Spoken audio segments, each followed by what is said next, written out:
اس بات کو مزید نہیں کھول رہا کہ عباسیوں کے 37 خلفاء گزرے ہیں. آخری خلیفہ تھا مستنصر باللہ.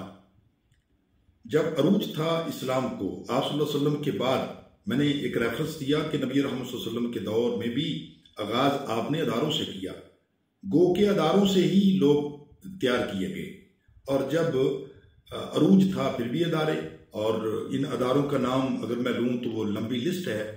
وہ اداروں سے ہی پڑھنے والے امام بخاری ہیں اور امام مسلم ہیں اور جتنے بھی، کہ انہوں نے جو ہے وہ علماء کے سامنے دوزانے ہو کر علم حاصل کیا، اور انہوں نے تربیت لے کر معاشرے کو ایک اہم پیغام پہنچایا اور لٹریچر دیا.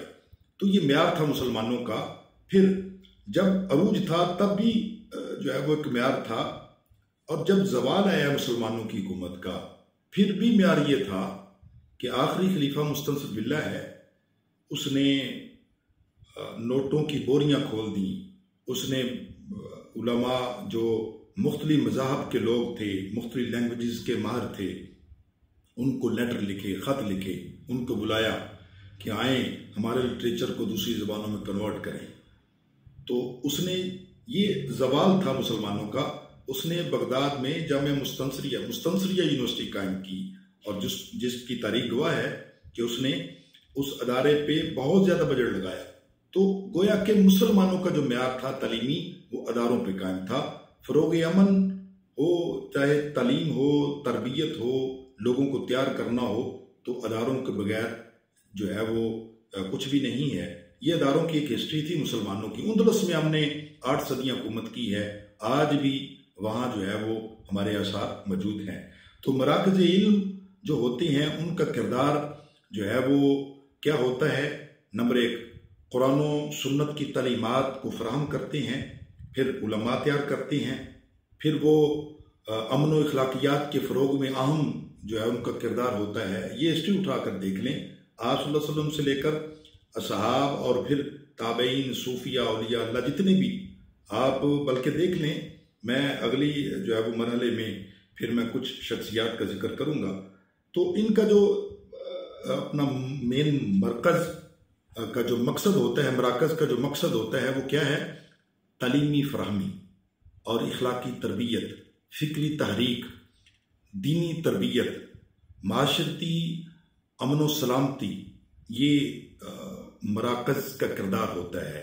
یعنی کہ جو دین کے مراکز ہیں، جو مدارس دینیہ ہیں، ان کا یہ کردار ہے جو میں پوائنٹ میں بتا رہا ہوں، چونکہ وقت کے دامن میں گنجائش نہیں ہے. تو پھر یہ جو اخلاقیات اور احکام شریعت کی سمجھ بوجھ، پھر علماء لوگ تیار کرنا، معاشرتی امن سلامتی کے اصول، یہ کون بتا رہا ہے؟ یہ مراکز دین، یہ جو مدارس دینیہ ہیں یہ بتا رہے ہیں. تو آئیے اگلے مرحلے پہ میں بات کرتا ہوں کہ علماء کی تربیت اور کس نے کی؟ مدارس. اب دوسرا حصہ کیا ہے میرا کہ علماء کا کردار کیا ہے اس معاشرے کو بنانے کے لیے، اور فروغ امن میں ان کا کردار کیا ہے. سب سے پہلے کہ ان مدارس سے نکلنے والے وہ علماء کہ جن کو ایک فکر ملی کہ ہم نے اس معاشرے کے لیے کچھ کرنا ہے، اس اسلامی ریاست کے لیے کچھ کرنا ہے. اور وہ ایک نہیں، وہ 2 نہیں، وہ 4 نہیں، وہ سینکڑوں، 20 مثالیں ہمارے پاس موجود ہیں کہ جن کے پاس یہ تحریک موجود رہی، اور کہ ہم نے اس اسلامی ریاست کے لیے، اور یہ صرف پاکستان ہی نہیں، پوری ملک میں جہاں بھی علماء کی تربیت وہ دزانے ہوئے ہیں، اپنے شیخ کے سامنے اور اساتذہ کرام سے انہوں نے فیض لیا ہے، تو پھر انہوں نے کیا کیا؟ وہ پوری دنیا میں چھا گئے. وہ کردار نبھایا جو آپ صلی اللہ علیہ وسلم نے دیا. وہ علماء کرام نے کردار آج بھی معاشرے میں دیکھیں. میں ایک مثال دیتا ہوں سمجھانے کے لیے کہ جب سے انگریز گیا ہے اس اسلامی ریاست سے، تو جاتے ہوئے 2 بڑی آگ لگا کر گیا. وہ ایک ہے فرقہ وریت کی، دوسری ہے عریانی فحاشی بے حیائی کی. تو ان 2 بڑی آگ کو اس نے بجھنے نہیں دیا. اس نے کیا کیا؟ الیکٹرانک میڈیا کا سہارا لیا اور عریانی فحاشی بے حیائی، اور وہ الیکٹرانک میڈیا کے ذریعے ہاتھوں میں تھما دی گئی. پھر اس نے فرقہ وریت کے لیے اس نے ایسے لوگ تیار کیے کہ جنہوں نے جھوٹے فتوے دیے اور ذہن سازی تعصب پیدا کیا، تو وہ اثرات تو ہیں اور کئی صدیوں تک اس کے اثرات تو رہیں گے۔ گو کہ علماء کا ایک بڑا کردار ہے۔ میں یہ سمجھتا ہوں کہ وہ بڑی جنگ جو جاتے ہوئے انگریز یہ آگ لگا کے چلا گیا، اس کو بجانے کی ضرورت ہے، اور اس کو ختم کس نے کیا ہے؟ وہ علماء، اور جو حق علماء جن کو یہ سمجھ آ گیا کہ معاشرے کو ہم نے ڈیولپ کرنا ہے، معاشرے کو ہم نے بنانا ہے۔ معاشرے کے معمار کون ہے؟ علماء۔ اور علماء کو کس نے بنایا؟ مدارس نے۔ اب علماء کا کردار کیا ہے کہ اگر تو سمجھ ہے کہ ہم نے کچھ کرنا ہے، اور وہ میں یہ بات کر رہا ہوں کہ وہ مشقتیں ان کو سامنا کرنی پڑتی ہیں۔ پھر آپ نے دیکھا ہے کہ جنہوں نے تحریک چلائی اسلام کی حیا کے لیے، تو انہوں نے گو کہ یہ اسلامی ریاست ہے، انہوں نے جیلیں بھی بھگتیں، پھر انہوں نے مارے بھی کھائیں، پھر انہوں نے اپنے معاملات آپ کے سامنے ہیں، پھر انہوں نے معاشی کوئی فکر نہیں کی۔ لیکن علماء کی اہم ذمہ داری اس دور میں کیا ہے؟ ایک ذمہ داری یہ ہے کہ مدارس سے نکلیں اور جدید علوم جو ہیں اس کو اپنے اندر سمیٹیں، اور جس طرح ایک پچھلے دور میں ایک نفرت پھیلائی گئی کہ یہ جو انگلش ہے اور اس طرح کی جو سائنس ہے، یہ لٹریچر جو ہے وہ یہ خراب کرتا ہے، ہمیں صرف دینی علوم ہی پڑھنے چاہیے۔ اس میں دو رائے نہیں ہے، کوئی اور رائے نہیں ہے کہ دینی علوم سے ہی ہم مدارس والے ہیں۔ اللہ کا شکر ہے کہ ہم گہرے لوگ ہیں، چونکہ مدارس سے دینیا اور یہ جو علوم ایک فکر دیتے ہیں، وہ دوسرا فکر، دوسرے علوم فکر نہیں دے سکتے۔ اور میں یہ کہہ رہا ہوں کہ ان علوم کا سہارا لے کر بنیاد ہماری یہ علوم ہوں جو دینی ہیں، علماء دوسرے علوم بھی حاصل کریں، اور پھر صرف علماء کا کردار صرف مدارس میں، یہ مساجد میں نہیں، اس کی ضرورت معاشرے میں ہے، اس کے ہر پہلو میں، ہر شعبہ میں ضرورت ہے۔ اور علماء کا یہ اہم کردار ہے کہ جن کو فکر ملی، میں یہ سمجھتا ہوں اس طرح کی ورکشاپ ایک فکری ہونے کی ضرورت ہے ہر جو ہے وہ جگہ پہ، کہ علماء اپنے منصب کو سنبھالیں۔ میں یہ نہیں کہہ رہا کہ منصب ان کے پاس نہیں ہے، سنبھال نہیں رہے، ایک فکر دے رہا ہوں کہ مزید ہمیں ایک اپنا منصب سنبھالنے کی ضرورت ہے کہ ہم کیوں پڑھ رہے ہیں، یہ ذرا سوچیں۔ بعض لوگ ہوتے ہیں کہ صرف دنیا میں وہ سانس ہی لینے آئے ہوتے ہیں، ان کو کوئی فکر نہیں کھانا پینا، اور وہ سمجھتے ہیں کہ ایک نوکری مل گئی، اور گو کہ معاشی طور پر وہ اسٹرانگ ہونا چاہتے ہیں، لیکن اس میں بھی کوئی حرج نہیں۔ میں یہ کہتا ہوں کہ جس شعبے میں بھی جائیں، ان کی ایک فکر ہو کہ ہم نے اسلامی ریاست کے لیے کچھ کرنا ہے، اور یہ علماء کا شیوہ ہے، اور انہوں نے کیا کیسے؟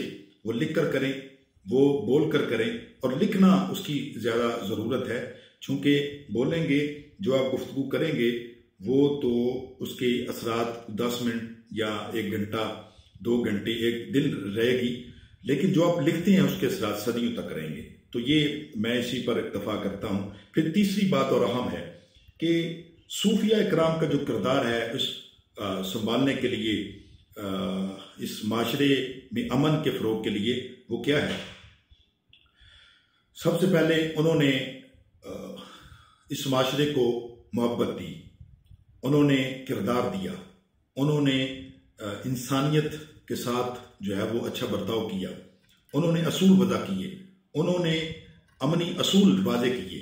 اب یہ دو رائے نہیں ہے کہ علماء اور ہیں اور صوفیہ اور ہیں، نہیں، علماء اور صوفیہ ایک ہی بات ہے۔ اصل میں تصوف ایک ہے کہ جو صرف لگ جائیں اور اپنے رویے کو ایک آسان طریقے سے وہ کام کرتے ہیں، رویے کے اکارڈنگ، بلبوتے پہ۔ جس طرح میں کتنی مثالیں دے سکتا ہوں کہ آپ دیکھیں اس بر صغیر میں جنہوں نے سب سے زیادہ کام کیا ہے، جن کی وجہ سے اسلام پھیلا، وہ خواجہ معین الدین چشتی اجمیری رحمۃ اللہ علیہ ہیں۔ تو ان کی ہسٹری اٹھا کر دیکھ لیں کہ انہوں نے 65 خلفاء تیار کیے، 65 خلفاء جو علماء تھے، اور مدارس بھی قائم کیے، پھر انہوں نے جو ہے وہ مساجد قائم کی، ان علماء کو بنارس میں، دلی میں، کلکتہ میں، اور وہاں جہاں جہاں جگہ تھی لوگ ان کو بھیجا علماء کو، اور پھر کیا تھا، چیک ان بیلنس رکھتے تھے، پھر ان کی تربیت ہی اس طرح نشستیں ہوتی تھیں۔ یہ صوفیہ کا جو ہے وہ صوفیہ کا ایک کردار بتا رہا ہوں۔ صوفیہ کو جس طرح انہوں نے تربیت لوگوں کو تیار کر کے معاشرے کے چھوڑا، اور ان کی اپنی بات کیا تھی کہ میں پڑھ کر حیران رہا کہ حضرت خواجہ معین الدین چشتی اجمیری رحمۃ اللہ علیہ 20 سال اپنے استاد مکرم کے ساتھ رہے ہیں، 20 سال ان سے فیض لیتے رہے ہیں، پھر جا کے ان کو فیض ملا اور ان کو جو ہے وہ بتایا گیا کہ آپ اس جگہ پہ ٹھہریں اور یہاں آپ نے کام کرنا ہے۔ تو 20 سال سفر کیا انہوں نے۔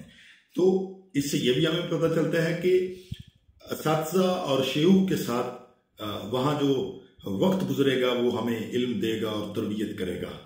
تو پھر صوفیہ کرام کا جو فیض اس معاشرے کے لیے وہ بڑا اہم ہے، جس طرح علماء کا ہے کہ انہوں نے امن کے لیے ہر سو، اور یہ اصل میں ہم نے لوگوں کو غلط تعصب دیا ہے، گو کہ 2-4 لوگ ہوں گے جنہوں نے تعصب دیا کہ نفرتیں پھیلا دی معاشرے میں، اور جس وجہ سے علماء کو تنگ نظر کہا گیا۔ اور صوفیہ جو ہیں وہ انہوں نے محبت کے بلبوتے پہ لوگوں کے دل جیتے، اور وہ اپنے دسترخوان کو وسیع رکھا، کوئی بھی آیا، گناہ گار آیا، اچھا برا آیا، ان کو جو ہے وہ دسترخوان پہ بٹھایا، ان کی تربیت کی، اور انہوں نے کوئی اصول دیے ہیں تربیت کرنے کے۔ تو خیر ان 3 چیزوں کے مطلب مدارس اور علماء اور صوفیہ کا جو معاشرے میں فروغ امن کا کردار ہے وہ بڑا عام ہے، اور ان تینوں کو فروغ کرنے کی ضرورت ہے، فروغ دینے کی ضرورت ہے، چونکہ صوفیہ جو ہوتے ہیں اور علماء جو ہوتے ہیں اور جو مدارس ہوتے ہیں، تینوں اسلام کے جو ہے وہ بنیاد میں سے ہیں، چونکہ علماء ہی اسلام کو پھیلاتے ہیں، صوفیہ ہی لوگوں کی تربیت کرتے ہیں، اور مدارس ہی لوگوں کو بناتے ہیں۔